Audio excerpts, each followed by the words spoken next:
Well, switching gears a little bit, can you believe that it's actually been 10 years, a full decade, since the movie Mean Girls debuted? The screenplay for the teen comedy was written by SNL alum Tina Fey, based in part on the nonfiction book Queen Bees and Wannabes. That showcases the social cliques of high school girls and the damaging effects they can sometimes have on teenagers. Well, the world has changed a lot in these last 10 years, especially with social media and cyberbullying. Is there a way to raise more empathetic kids so they don't become so-called mean girls?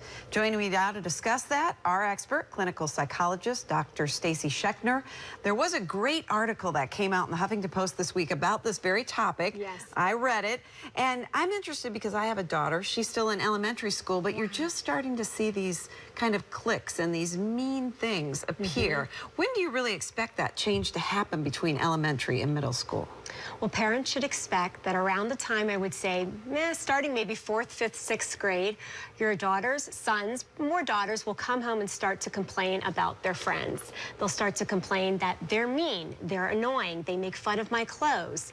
And you need to expect this so we don't pick up the phone and call and go, my daughter's being bullied. This is called normal socialization. Unfortunately, being mean is part of school, just like 2 + 2 = 4. And that was the part I didn't expect you to say. This meanness is really developmental. It's part of something that happens. Absolutely. If we wake up in the morning and we're grouchy because we didn't sleep well, or we had a fight with our husband or wife, or we spilled coffee, things happen to kids too. They don't sleep well. They're concerned or stressed about their tests. They go to school. They don't learn these coping skills, which I would love to run in and start teaching them at pre-K, and then they take it out on their friends. So one day you're upset because your daughter's best friend, and you call the mother because you're friends with her mother. Oh my God, they're fighting. And the next day, they're best friends again, and you're upset. So what I say to parents is, stop getting so upset because this is normal. It's normal behavior. But I think the key here, and you mentioned this, was it's getting them to be more empathetic, putting themselves in their friends' shoes. How do you teach kids empathy? That's a hard thing to do. Absolutely. When they come home and they're upset,